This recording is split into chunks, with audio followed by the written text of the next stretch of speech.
On behalf of the actors, the musicians, and the authors connected with this program, we beg your indulgence for the next 30 minutes, more or less, and ask you to appraise a new radio presentation designed especially for leisurely listening.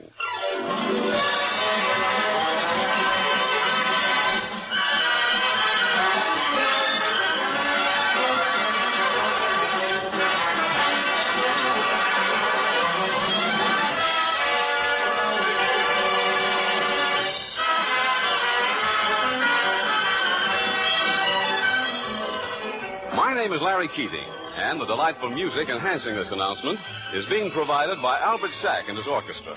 Soon you'll be introduced to some of your favorite personalities who are gathered at the entirely mythical Gentlemen's Club. In the order of their appearance, you'll meet the irrepressible Frank Morgan, the affable and gifted Ralph Bellamy, and the impeccable and witty Reginald Gardner. Later, you'll witness the bringing to life of that gem of all comic strip characters, Barnaby. Mr. Crockett Johnson, who created Barnaby, pictured the child as a little boy, and still does for that matter. However, using Peter Pan, which was portrayed by the eminent Maude Adams, as a precedent, we prevailed upon Mr. Johnson to let us use a little girl in the title role. So Barnaby will be played by tiny Norma Nilsson. Now, it's my extreme pleasure to present the beautiful South American singing star of Paramount Pictures, Miss Olga San Juan. Good, good, good. That's you, that's you. Fine, fine, fine. That's you, that's you. Nice, nice, nice. That's you, that's you. Good, good, good. That's you, that's you. Your pasty lips are sweeter than a lollipop. But every time I kiss you, how I hate to stop. I've racked my brain to find the proper adjective, a sentimental compliment to give you. Good, good, good. That's you, that's you. Fine, fine, fine. That's you, that's you. Nice, nice, nice. That's you, that's you. Good, good, good. That's you, that's you. I never went to Eton University, therefore I have a limited vocabulary, and so I use the language that I have on hand while making love to you on your veranda. See, baby, that's you, that's you. No, no, no, no, no, no, no, that's you, that's you.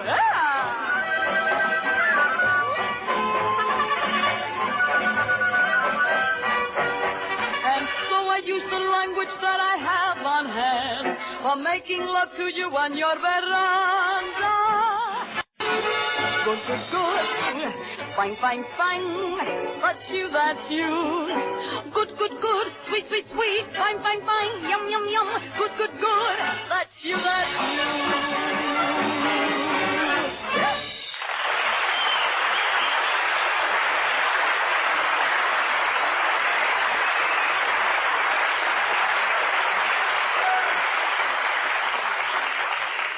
May I check your hat, sir?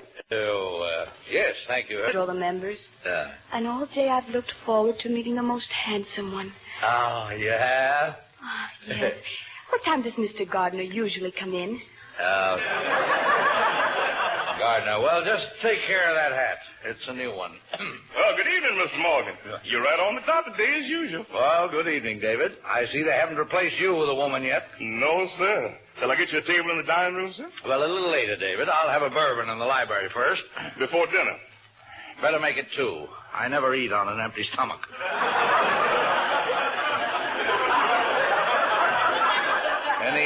Any phone calls, David? Yes, sir. There were 5 calls. 5, huh? 2 young ladies and 3 gentlemen. Fine. Let me have their numbers. Here they are, sir. Both of them. Thank you. Now hurry with my aperitif, David, and be sure Carl gets the proper proportions the way I like them. Well, he'll get the right amount of bourbon, sir, but he may be a little off on the water. I can't stand the stuff straight. Better have him just serve it in a damp glass. Yes, sir. Well, hello, Frank. Well, good evening, Ralph. I'm surprised to see you in here at all. I didn't think you'd get past the cloakroom today. Cloakroom? Yes. Don't tell me you didn't notice our new little hat check girl. Oh, her. I didn't give that girl a second thought. What? I was too busy with the first one. Cute, isn't she? You know, Frank, the presence of a woman in the gentlemen's club has created quite a furor among the more sedate members. Well, what's wrong with having a woman in the gentleman's room? Club.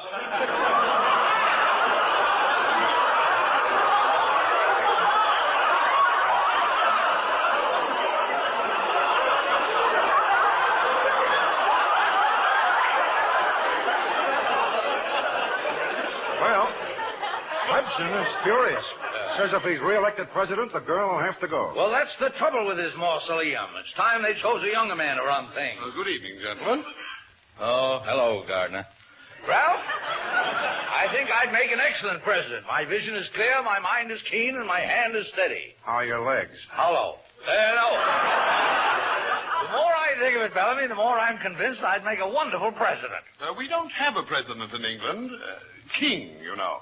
But, Frank, you've got to be elected first. The king is born to it. Well, I'll put my name up immediately. Lives all his life in pomp and circumstance. Do you think you'll pull many circumstances? Well, at least a few pomps of it. What are we talking about? King? No, we weren't. We were discussing presidents. Frank, you haven't got a chance against Hudson. No fiddle-faddle. Hudson has been club president for 14 years. Besides, he's held some pretty important political jobs on the outside. Well, I'm not exactly an abecedarian myself. The climax of my political career, I was known as Honest Frank Morgan, friend of the working girl. Friend of the working girl. Unfortunately, I got a little too friendly with one of them and was run out of town. I see. And so you retired to Pasadena and opened a stud farm for guppies. Not at all. I bounded back into politics like a rubber ball. I was sought after by both the Democrats and the Republicans. In England, they're known as conservatives. How interesting. 3 years later, My second cousin was a conservative. Yeah. Yes, he stood for swimming bath instructor in the by-elections at Chatham. Lovely town, Chatham, famous for its puggly-woogles. Woogly-woogle. Yeah, sort of toffee. It tastes like a mixture of sheep dip and cracker dust. The street urchins stand about munching them like so many little gnomes. Well, that's fine. Well, It produces a most singular noise. The peppermint ones sound like this.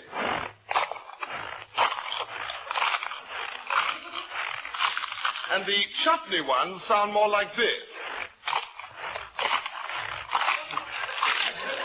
Mouth-watering, isn't it? When 10 or 12 of the little beggars get together, it sounds like a Hotchkiss reciprocating force pump draining a peat bog in Clonakilty. Well, never mind that. What happened to your cousin? I really can't say. Well, on election night, he won a barrel of beer and slipped through the bunghole, and we haven't heard from him since. Gardner, when I look at you, I realize the value of a black ball. On the contrary, Frank, I think you can learn a great deal from Reggie's cousin. Don't be childish. I've fallen through more bungholes than any man. Oh, politics. Ralph, in 1936, I achieved my greatest political recognition as ambassador plenipotentiary to the court of St. James. No doubt Reggie will remember. Let me see, 1936? Yes. What year did that fall on? Don't quibble, Reggie. Let's assume 1936 fell on 1936. Go ahead, Frank. Thank you. I had no sooner arrived in England than the State Department recalled me for violation of diplomatic protocol. What did you do? Well, there was some fuss about the way I entered the court. It seems I had the only attaché case that ever leaked on the royal carpet. Frank, you had a bottle in your attaché case? Well, it wasn't a cocker spaniel.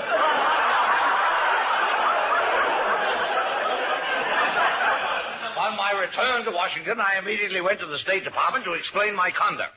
I had a conference with Undersecretary of State Wells. Was he sympathetic? Well, after a fashion. When he heard my story, he told me to go to Hull.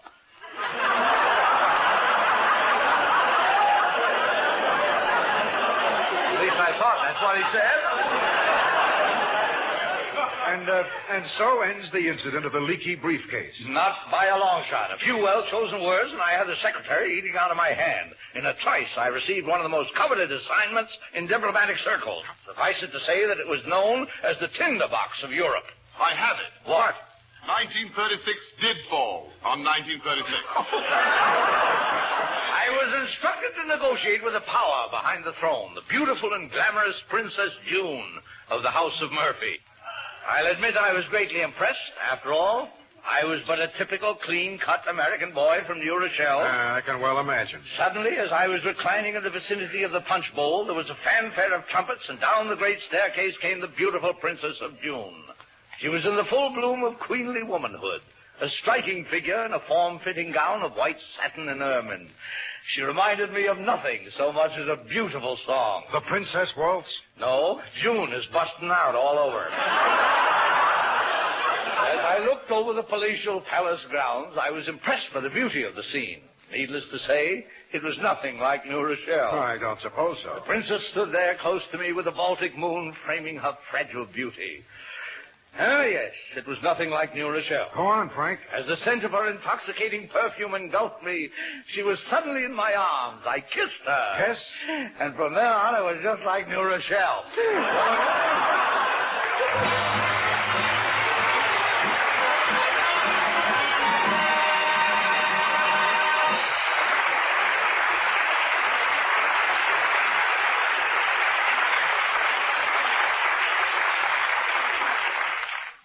A musical diversion by Albert Sack and his orchestra.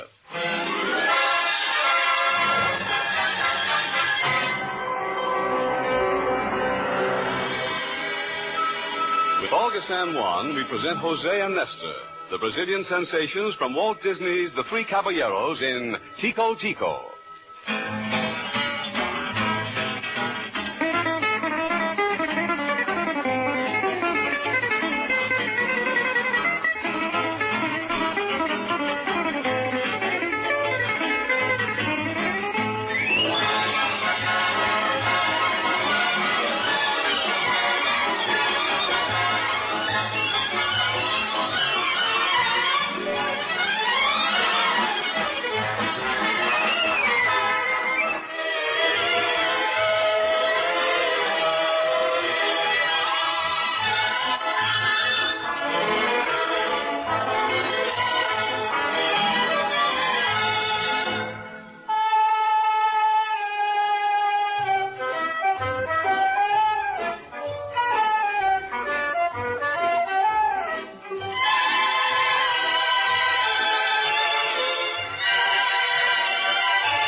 Chico, chico, oh, chico, chico, oh, chico, chico, chico, chico, chico, chico, chico, chico, chico, chico, estou outra vez aqui. Oh, chico, chico, estou comendo meu pulmão.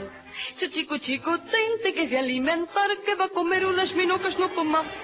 O chico, chico, estou outra vez aqui. O chico, chico, estou comendo meu pulmão. E eu sei que ele vive no meu quintal, que vem com ares de canório de parval. Mas por favor, tire esse bicho do celeiro, porque ele acaba comendo o pulmão inteiro. Tire esse tico de lá, de cima do meu pulmão, todas as frutas que não pôde pinicar. Mas eu fiz tudo para ver se economia. Botei a pista para ver se ele comia. Botei gato no espantão, essa palma saiu só que rebomba que é boa alimentação. O tico-tico tá outra vez aqui. O tico-tico tá comendo meu fubá. O tico-tico tem que se alimentar e vai comer uma minhoca no fumar. O tico-tico tá outra vez aqui. O tico-tico tá comendo meu fubá. Isso aqui ele vem pegando um leguinchal e tem com hora de canalha de pardal.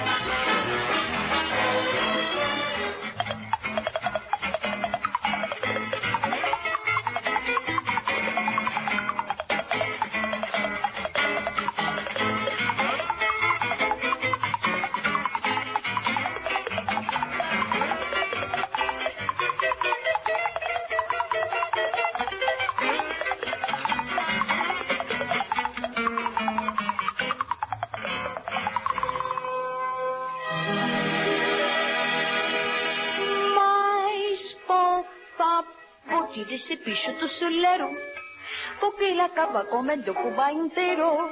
Tire se tico de lá, se cima tem minha fubá, se tantas frutas que não pode pinicar. Mas eu fiz tudo para ver se conhecia. Botei a pista para ver se ela comia. Botei um gato nos botões, essa papa se ela saca, vai combater a boa alimentação.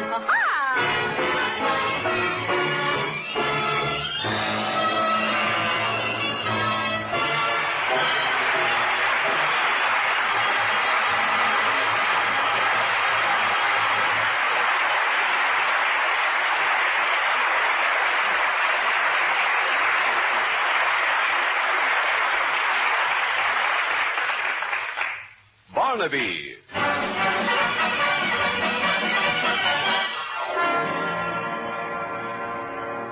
The Adventures of Barnaby and the child's fairy godfather, Mr. O'Malley, the Lilliputian gentleman with pink wings and ever-present cigar, are followed avidly each day by millions of delighted newspaper readers.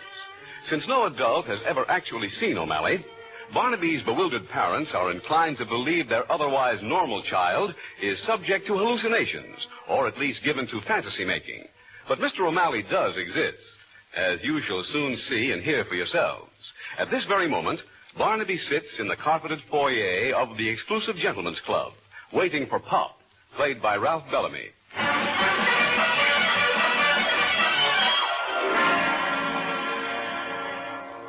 Well, Barnaby, you've been waiting here almost half an hour now. I guess your father's talking some pretty big business inside.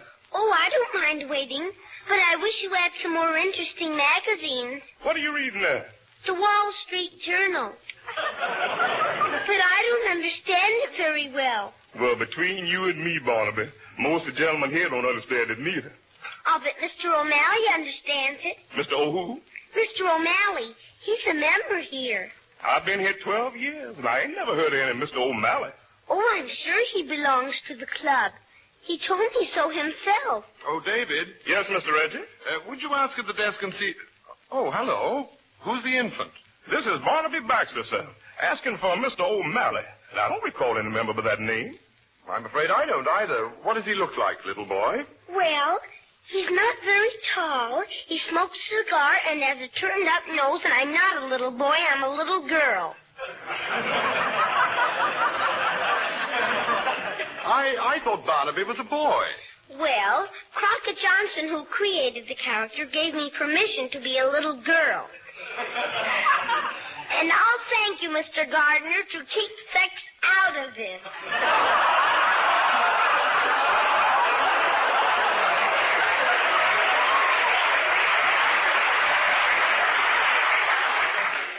Well, about this Mr. O'Malley, does he have any distinguishing characteristics?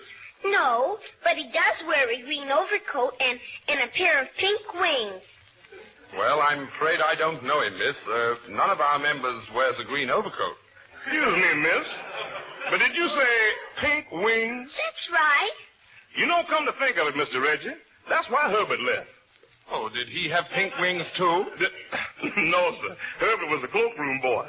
Last week, after the big banquet, left over in the cloakroom was 3 umbrellas, a gray fedora, and a pair of pink wings. I suppose it gave him a bit of a start. Yes, sir.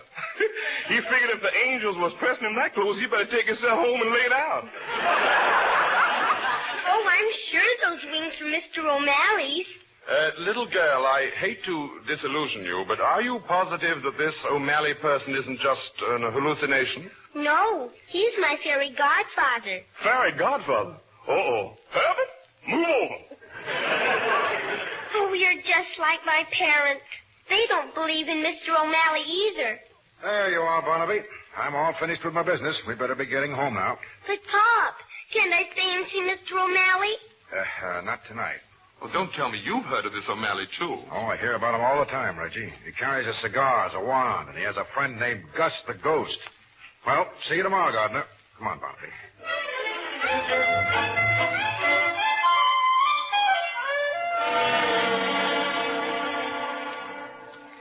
What did you buy in the hardware store, Pop? Seeds, Barnaby. I thought it'd be nice if you planted a victory garden out here in the backyard. That's fine. I'll get Mr. O'Malley to help me. Barnaby, the whole point of this victory garden is to get your mind off O'Malley. You start planting these beans, and I'll go in and put on my old clothes. All right, Pop. Oh, gosh. Mr. O'Malley won't like us doing the hardest part without him.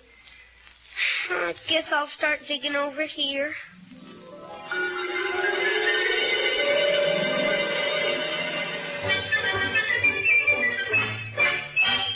Hello, Barnaby. Mr. O'Malley. Yes.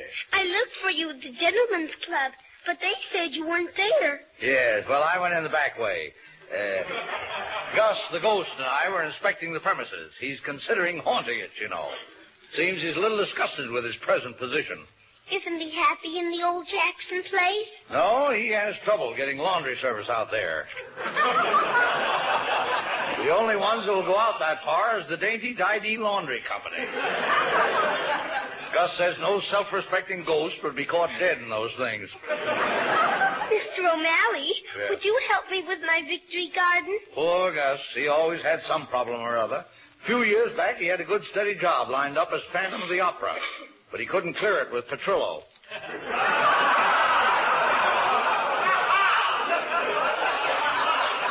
Barnaby, what are you planting there? Beans. Beans? Cushla McCree, how unimaginative. In a book, a beanstalk got so big, a boy named Jack climbed up it, and he met a giant, and he got a bag of gold. A likely story. What you ought to plant is Cypripedium rarus. What's that? Orchids, of course. Everyone knows that. I never heard of anyone climbing an orchid. Well, you don't climb them, Barnaby. You wear them. You mean they have sleeves? No. Women put them on to make themselves more attractive. It's called a corsage. Oh, yes. Mother has an awful time with hers.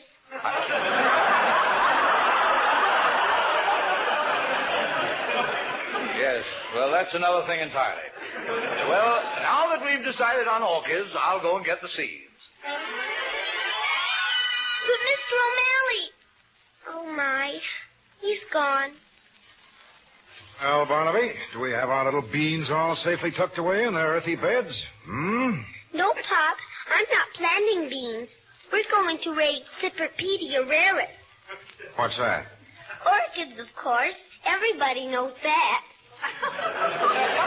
Barnaby, you can't grow orchids in your backyard. Well, Mr. O'Malley, my fairy Oh, godfather I might have known he was behind this. Whose advice are you going to follow, mine or that fanciful character you dream about? said... All right, Pop. I'll plant beans. Good.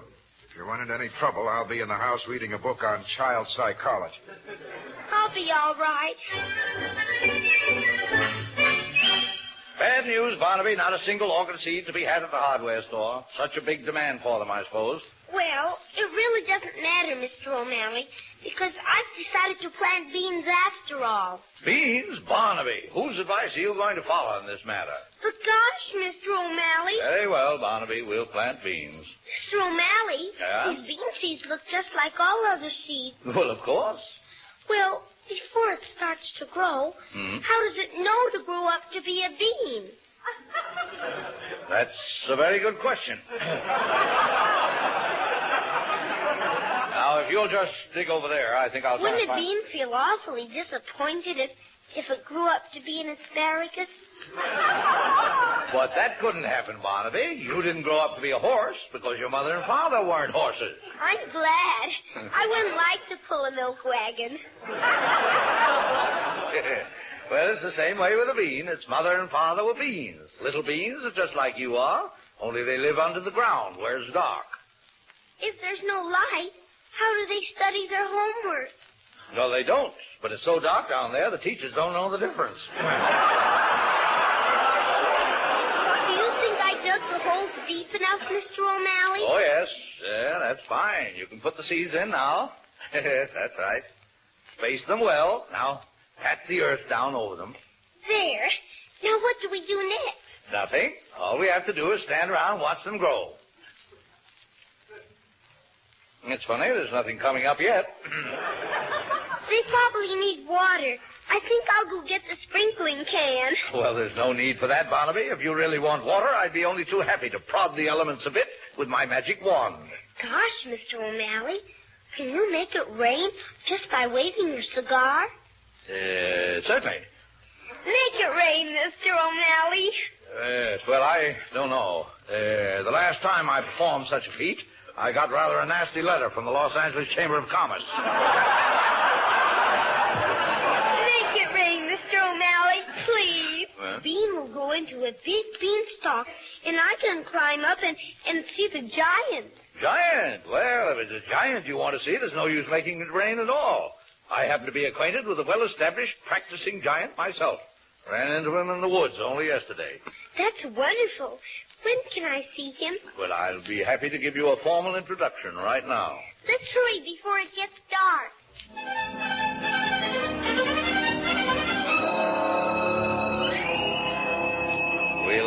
We'll just keep walking, Barnaby. We'll run into the giant along here somewhere. Oh, I'm scared, Mr. O'Malley. Oh, no. I'll bet he's big and ferocious and carries a huge club. Shh. Quiet. I think I heard something move.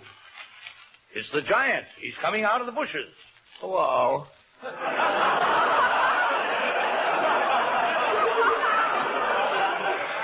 Atlas, Barnaby. Barnaby, meet Atlas. How do you do?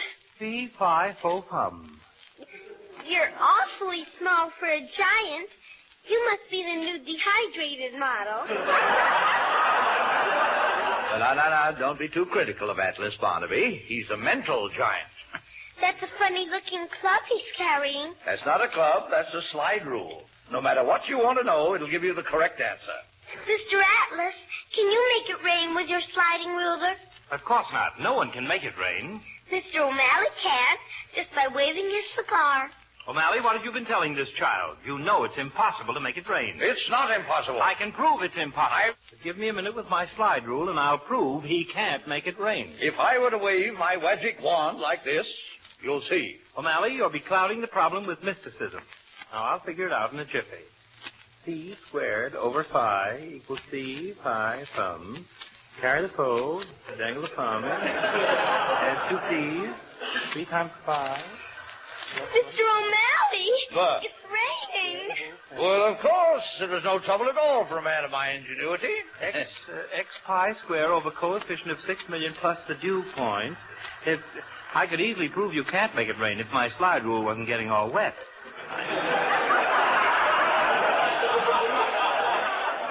So much for your theories, Atlas. Come along, Barnaby. Gee, Mr. O'Malley, it was wonderful the way you made it rain with your magic wand. Now that we're alone, confidentially, Barnaby, I didn't use the magic wand. You didn't? No. Then how did you make it rain? By the simple process of deductive reasoning. What does that mean? Well, today, for the first time this month, I left my umbrella at home and forgot to wear my rubbers. It all adds up to just one thing. What's that, Mr. O'Malley? Rain, Barnaby, rain! Kushla McCree.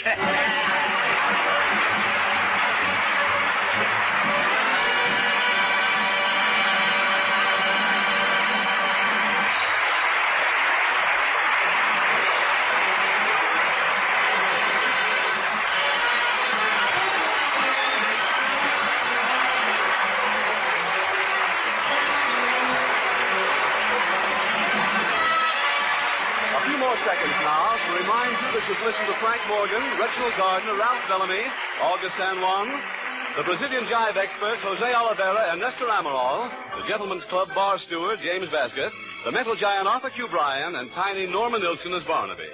This program is a Phil Rapp presentation written by Joseph Connolly and Robert Mosher and directed by Mr. Rapp.